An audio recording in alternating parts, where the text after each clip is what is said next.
తణుకు జిల్లా ప్రభుత్వ ఆసుపత్రిలో కాంట్రాక్ట్ పారిశుద్ధ్య కార్మికులుగా పనిచేస్తున్న పారిశుద్ధ్య కార్మికులు వారి న్యాయమైన సమస్యల పరిష్కారం కోరుతూ ఈ రోజు నుంచి అనగా 4/3/2025 నుంచి విధులు బహిష్కరించి ఇవాళ సమ్మెలో పాల్గొంటూ ఉన్నారు. ఇవాళ సుదీర్ఘకాలంగా ఉన్నటువంటి సమస్యల పరిష్కారానికి ఎన్నోసార్లు అధికారులకి ప్రజాప్రతినిధులకి విన్నవించుకున్నప్పటికీ సమస్యల పరిష్కారం చేయడానికి ఏమాత్రం ముందుకు రానటువంటి పరిస్థితుల్లో, అలాగే గత 5 నెలలుగా కనీసం జీతాలు కూడా ఇవ్వలేనటువంటి పరిస్థితి, ఇచ్చే జీతాలు అతి తక్కువ వేతనాలు, ఆ వేతనాలు కూడా సకాలంలో ఏ నెల కాలాలు ఇచ్చేటువంటి పరిస్థితి లేదు. 5-6 నెలల కాలంగా జీతాలు పెండింగ్లో ఉండడం జరుగుతూ ఉంది. అట్లాగనే పిఎఫ్కి సంబంధించి 29 నెలలుగా కార్మికుల ఖాతాలో పిఎఫ్ సొమ్ము జమ చేయట్లేదు.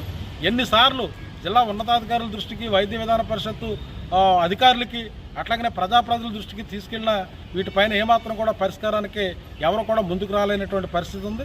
ఇవాళ పెండింగ్ వేతనాలు, ఇవాళ ఇస్తున్నటువంటి వేతనాలే అతి తక్కువ వేతనాలు. ఈ వేతనాలు కూడా నెల ఇవ్వకపోతే వాళ్ళు ఏం తిని ఈ ఉద్యోగాలు నిర్వహించాలి, ఈ విధులు నిర్వర్తించాలో అధికారులు ఆలోచించుకోవాల్సినటువంటి అవసరం ఉంది.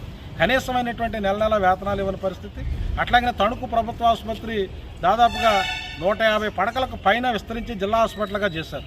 ఇది ఏరియా హాస్పిటల్గా ఉన్నప్పుడు నియమించిన 19 మంది కార్మికులతో దాదాపుగా 60-70 మంది చేయాల్సినటువంటి పనిని వీళ్లపైనే చేయించడం, ఇది తీవ్రమైనటువంటి పనిభారంతో ఇవాళ పారిశుద్ధ్య కార్మికులందరూ అనారోగ్యాలకు గురవుతూ ఉన్నారు.